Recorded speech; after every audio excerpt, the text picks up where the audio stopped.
Hello welcome back to Advi ma'am pregnancy caring. ఇవాళ video వచ్చేసి ఏంటంటే 9 months pregnancy. 9 months pregnancy start అయింది అంటే మీరు మీ గర్భధారణ ప్రయాణంలో చివరిలో ఉన్నారన్నమాట. సో ఈ ప్రెగ్నెన్సీ మొత్తం కూడా ఒక ఎత్తు అయితే ఈ 9 నెలలు అనేది ఒక ఎత్తు. ఈ 9 నెలల్లో గర్భవతులు ఎలాంటి జాగ్రత్తలు తీసుకోవాలి, ఎలాంటి ఆహారం తీసుకోవాలి, సో ఎలాంటి ఎక్సర్సైజులు చేయాలి, సో బిడ్డ ఎదుగుదల ఎలా ఉంటుంది, ఇదంతా కూడా మనం ఈ వీడియోలో క్లియర్గా తెలుసుకుందాం. ఇప్పుడు లేకపోతే వెళ్ళిపోయే ముందుకు మన ఛానల్ అయితే సబ్స్క్రైబ్ అయితే చేసుకోండి, పక్కనే ఉన్న బెల్ ఐకాన్ అయితే క్లిక్ చేయండి. నేను పెట్టే ప్రతి వీడియో కూడా మీకు ముందుగా నోటిఫికేషన్ రూపంలో రావడం అయితే జరుగుతుంది. ఏదైనా సందేహాలు ఉంటే కింద కామెంట్ చేయండి, తప్పకుండా నేను మీకు రిప్లై ఇస్తాను. ఇక వీడియోలోకి అయితే 9 నెలలు పడినాక మనకి డెలివరీ అనేది ఎప్పుడైతే మంచిది అని అంటే సో 37 వారాల తర్వాత ఎప్పుడు డెలివరీ అయినా కూడా మంచిదే. నార్మల్ డెలివరీ అయ్యే వాళ్ళైతే 38, 39 వారాల లోపే డెలివరీ అవుతారు. కానీ సి సెక్షన్ డెలివరీ అయ్యే వాళ్ళు మాత్రం 39, 40, ఒక్కొక్కసారి 41, 42 వారాలలో కూడా కొంతమంది డెలివరీ అవుతూ ఉంటారు.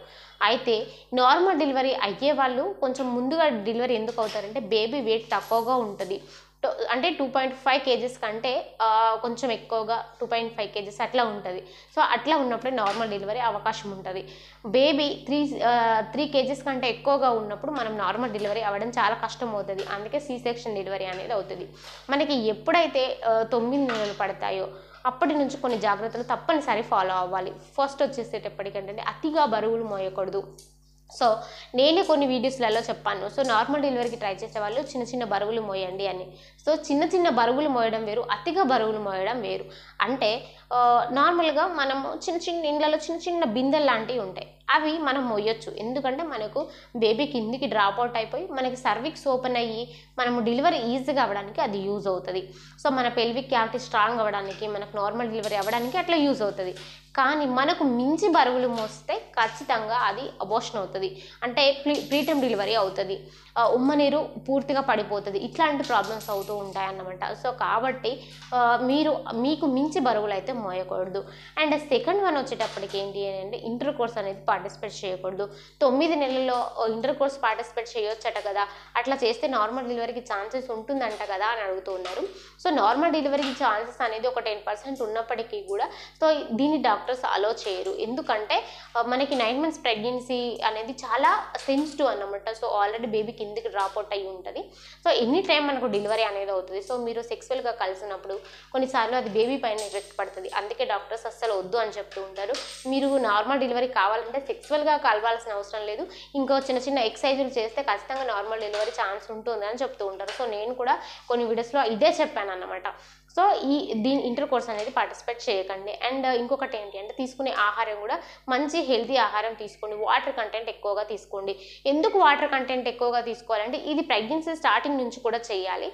కానీ మనకి 9 months పడినాక ఉమ్మనీరు లెవెల్స్ అనేవి తగ్గుతూ వస్తూ ఉంటాయి అనమాట. అంటే 37 weeks తర్వాత ఉమ్మనీరు లెవెల్స్ ఇంతకుముందు నార్మల్గా ఉన్నదానికంటే కొంచెం తగ్గుతూ వస్తూ ఉంటాయి.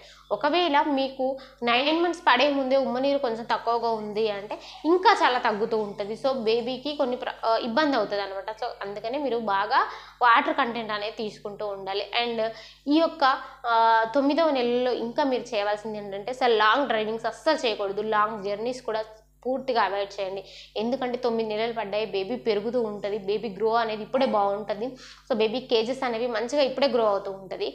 ఇట్లాంటి టైంలో మీరు దూర ప్రయాణాలు చేస్తే మీరు చాలా ఇబ్బంది ఫేస్ చేయాల్సి ఉంటుంది. ఎందుకంటే ఈ టైంలో ఈ 9 monthsలో బ్యాక్ పెయిన్ అనేది చాలా సివియర్గా ఉంటుంది, చాలా పొట్టులో నొప్పి వస్తుంటుంది, పెల్విక్ దగ్గర నొప్పి వస్తూ ఉంటుంది, పొత్తి కడుపులో చాలా గుంజినట్టుగా అనిపిస్తూ ఉంటుంది, చాలా నీరసం అనిపిస్తూ ఉంటుంది, ఇట్లాంటివి అన్నీ ఉంటాయి. కొందరికి కాళ్ళ వాపులు కూడా వస్తుంటాయి. కాళ్ళ వాపులు ఏంటంటే మనకి నీటి శాతం తక్కువగా ఉన్నప్పుడు కాళ్ళ వాపులు వస్తాయి. కాబట్టి వాటర్ కంటెంట్ ఎక్కువగా తీసుకోండి. ఆహారాలు కూడా మంచి హెల్తీ ఆహారం తీసుకోండి. సో ఈ హెల్తీ ఆహారం తీసుకుంటేనే ఇప్పుడు మీ బిడ్డ యొక్క గ్రోయింగ్ అనేది చాలా చాలా బాగుంటుంది అన్నమాట. అలాగే కొన్ని ఫ్రూట్స్ కూడా చాలా చాలా మంచివి. సో ఏంటంటే సో నెక్స్ట్ మీరు చేయాల్సింది ఏంటంటే చిన్న చిన్న వ్యాయామాలు ఖచ్చితంగా చేయాలి. సో మనము నార్మల్ డెలివరీ కావాలి అనుకుంటే ప్రెగ్నెన్సీ సెకండ్ ట్రైమిస్టర్ నుంచే వాకింగ్ అని చిన్న చిన్న వ్యాయామాలు చేయాలి. అయితే ఈ వ్యాయామాల లెవెల్స్ అనేవి ఈ 9 మంత్స్ పడినాక కొంచెం పెంచాలన్నమాట. టైమింగ్స్ అనేవి కొంచెం పెంచాలి. వాకింగ్ కానీ లేకపోతే కెగెల్ వ్యాయామాలు కొన్ని పెంచుతూ వెళ్ళాలన్నమాట. సో బటర్ఫ్లై ఇట్లాంటి వ్యాయామాలు పెంచుతూ పోవాలి. టైమింగ్స్ అనేవి పెంచుతూ పోవాలి. అలాగే ఏంటంటే బాల్ రోలింగ్ ఎక్సర్సైజ్ ఇవన్నీ కూడా మనకి పెల్విక్ని ఓపెన్ చేయడానికి, పెల్విక్ స్ట్రాంగ్ అవ్వడానికి, సర్విక్స్ ఓపెన్ అవ్వడానికి చాలా యూజ్ అవుతుంది. సో సింపుల్గా నేను చెప్పేది ఏంటంటే వాకింగ్ ఎక్కువ చేయండి. మెట్లు ఉంటాయనుకోండి, ఎక్కడం దిగడం చేయండి. అలాగే కిటికీ ఉంటుంది కదా, సో కిటికీని పట్టుకోవడం, కూర్చోవడం, లేవడం అట్లాంటివి చేయండి. బాల్ రోలింగ్స్ ఇవన్నీ కూడా చిన్న చిన్న ఎక్సర్సైజులు.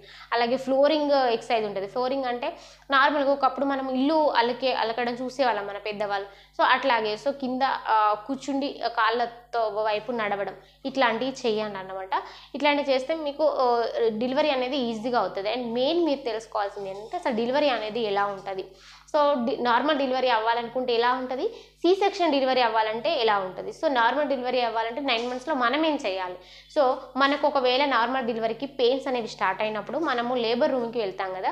సో లేబర్ రూమ్కి వెళ్ళినప్పుడు అక్కడ ఏం జరుగుతుంది ఇదంతా కూడా నేను వీడియోస్ చాలా షేర్ చేశాను. మన ప్లేలిస్ట్లో నార్మల్ డెలివరీ అని ఉంటుంది. అందులో మీరు చూస్తే కనుక చాలా వీడియోస్ ఉంటాయి. హాస్పిటల్లో ఏం జరుగుతుంది, ఆపరేషన్ థియేటర్లో ఏం జరుగుతుంది, డెలివరీ టైం అనేది ఎంత టైం పడుతుంది, మనం బ్రీతింగ్ టెక్నిక్స్ అనేవి ఎలా ఫాలో అవ్వాలి, ఇదంతా కూడా ఆ వీడియోస్ చాలా పోస్ట్ చేశాను. మీరు కావాలంటే ఒకసారి చూడండి. నేను ఎన్ కార్డ్లో ఇస్తాను, ప్లేలిస్ట్ చూసుకోండి. సో ఇట్లా ఉంటుంది అన్నమాట. అండ్ మీరు ఇంకొకటి చేయాల్సింది ఏంటంటే ఈ 9 మంత్స్లో వంగడం అనేది కొంచెం తగ్గించండి. ఎందుకంటే సడన్గా వంగడము చేస్తే కనుక బేబీకి కొంచెం ఇబ్బంది అయ్యే ప్రమాదం ఉంటుంది. కాబట్టి సో వంగడం చేయకండి. మంచిగా వాటర్ తీసుకోండి. ముఖ్యంగా ఫస్ట్ మీరు చేయాల్సింది అంటే ప్రశాంతంగా ఉండండి. సో 9 మంత్స్ పడినాక నైట్ టైం నిద్ర అనేది సరిగ్గా ఉండదు. మనం పడుకోలేము, నిల్చోలేము, ఎక్కువసేపు కూర్చోలేము. చాలా ఇబ్బంది అనిపిస్తుంది. పొట్ట పెరగడం వల్ల చాలా చాలా అంటే చాలా ఇబ్బంది ఉంటుంది. అది ఫేస్ చేసే వాళ్ళకి తెలుస్తుంది. సో మీరు ఈ టైంలో కొంచెం ప్రెజర్ అనేది ఎక్కువగా పడకండి. అంటే వేరే టెన్షన్స్, మీ హస్బెండ్కి ఆఫీస్కి సంబంధించిన టెన్షన్స్ మీరే పడడం, ఇంట్లో ఫ్యామిలీకి సంబంధించిన టెన్షన్స్, ఇంకా వేరే ఏ టెన్షన్స్ కూడా మీరు పడకండి. ఎందుకంటే మీరు టెన్షన్ పడ్డారంటే ఖచ్చితంగా బీపీ అనేది కంట్రోల్లో ఉండదు. బీపీ పెరిగినా తగ్గినా కూడా మీకు సి సెక్షన్ డెలివరీ కానీ నార్మల్ డెలివరీ కానీ ఏది అవ్వదు. చాలా ప్రాబ్లం అనేది ఉంటుంది. కాబట్టి మీరు ప్రశాంతంగా ఉండడానికి ట్రై చేయండి. ముఖ్యంగా డెలివరీ అనేది ఎలా ఉంటుంది అనేది తెలుసుకోండి. ఇంకా మీరు క్లియర్గా తెలుసుకోవాలి అంటే కింద కామెంట్ చేయండి, తప్పకుండా రిప్లై ఇస్తాను. Thank you so much.